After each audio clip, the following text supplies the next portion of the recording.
வாழ்க்கையில் சில துயரங்கள் நம்மால் செய்யப்படாத தவறுகளுக்கு கூட நடக்கின்றது. நம் குடும்ப பந்தங்கள், முன்னோர் கர்மா அல்லது நம் சுற்றத்தார் செய்தவற்றின் விளைவாக இது சில சமயங்களில் ஏற்பட்டு விடுகின்றது. எல்லா கர்மமும் கடந்து போகும், என் அருள் கிடைத்தால் அது சாம்பல் போல மறைந்துவிடும் என்று நான் சொல்கின்றேன் இப்பொழுது பாபா தரும் வாக்காக. அதனால் நீ இன்று அனுபவிக்கின்ற இந்த தண்டனை இறைவன் உன்னை சுத்தப்படுத்துவதற்கான வழிதான். பாபா, நான் உன்னை ஒரு பொழுதும் கைவிட மாட்டேன். இறுதி வாய்ப்பையும் கடைசி நொடியில் கொடுத்து உன்னை நான் காப்பாற்றி விடுவேன். அப்படிப்பட்ட இறுதி வாய்ப்பு உன்னை தேடி இப்பொழுது வந்து விட்டது. இனி உன்னுடைய வாழ்க்கை நல்ல பாதைக்கு மாறக்கூடிய அந்த அருள் கிடைக்கக்கூடிய அந்த தருணம் உனக்கு அமைந்துவிடும். உன் வாழ்க்கையில் புதிய உறவுகள், நல்லவர்கள் வந்து உதவி செய்யக்கூடிய நிலை ஏற்படும். நான் கொடுக்கக்கூடிய இறுதி வாய்ப்பை இன்று நீ பெற்றதன் காரணமாக நீ எண்ணாத இடத்திலிருந்து கூட புதிய வாய்ப்புகள் வெற்றியின் கதவுகளாக, அதிர்ஷ்டத்தின் வாயிலாக உன்னை வந்து சேரும். உன்னுடைய உள்ளத்தில் தோன்றுகின்ற அந்த புதுமையான சிந்தனை அந்த திடீர் தீர்வை கொண்டு வந்து உன் பிரச்சனையை மாயமாக்கிவிடும். பள்ளியில் கரும்பலகையில் தவறான எழுத்தை எழுதிவிட்டால் அதை அழித்துவிட்டு புதிதாக எழுதலாம். அதுபோலதான் உன் வாழ்க்கையின் பழைய கர்மா எல்லாம் இப்பொழுது அழிந்து புதிய எழுத்துக்கள் எழுதப்படக்கூடிய நேரம் வந்து விட்டது. ஒரு ரயில் தவறான பாதையில் சென்றாலும் திடீரென அதனுடைய பாதை சரியாகும். உன் வாழ்க்கையின் ரயிலுக்கு பாபா திசை மாற்றம் செய்து விட்டேன். அது நல்ல திசைக்கு இப்பொழுது செல்லும் நேரம் வந்து விட்டது.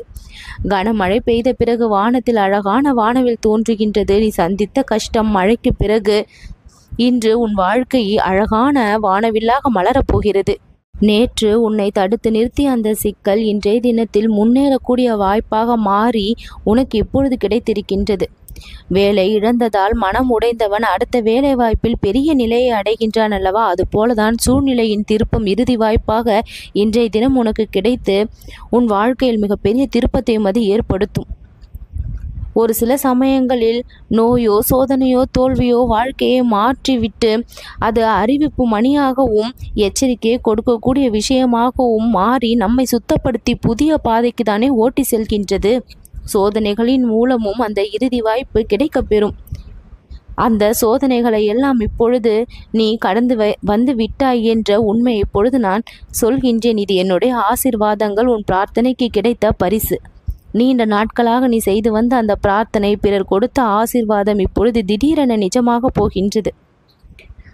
உன்னுடைய மனம் சில பேரோடு ஏற்பட்ட அந்த சண்டைகளால் முறிந்து உடைந்து போயிருந்தது. இப்பொழுது புதிய புரிதல் வரும். உன்னுடைய குடும்பம் மலரும். வாழ்வில் உற்சாகமே இல்லாமல் வாழ்ந்து கொண்டிருந்தாய்.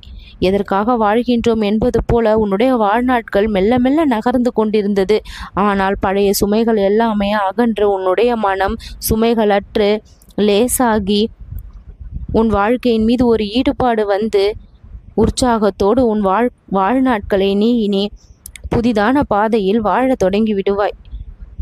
ஆத்மீகத்தில் வளர்ச்சிதான் அத்தனைக்கும் காரணம். இறைவனுடன் நீ கொண்டிருக்கும் இந்த பிணைப்பு தான் உன்னை வலுப்படுத்தி கொண்டு இருக்கின்றது. உன் வாழ்க்கையை சாந்தப்படுத்தி கொண்டு இருக்கின்றது. ஆனந்தத்தை உன் வாழ்விற்கு கொடுத்து கொண்டு இருக்கின்றது.